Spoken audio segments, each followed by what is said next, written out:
इश्क के चर्चे बहुत हैं, हुस्न के पर्चे बहुत हैं। तुम भी देख लो जरा इश्क करके, बाप रे बाप इसमें खर्चे बहुत हैं।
और हो सके तो किसी नेक से करो।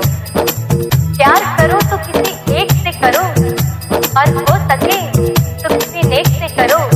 जब तक ना मिले सच्चा साथी तुम्हें, कम से कम ट्राई तो हर एक से करो।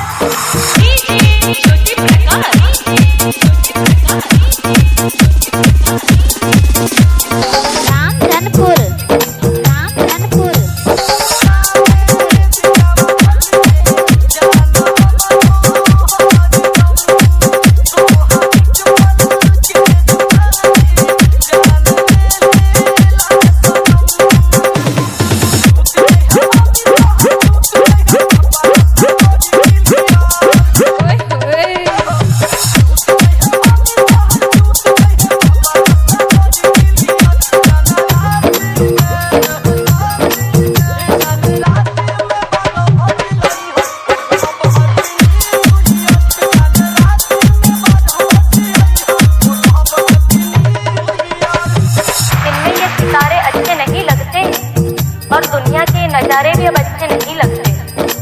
दिन में ये सितारे अच्छे नहीं लगते, और दुनिया के नजारे भी अब अच्छे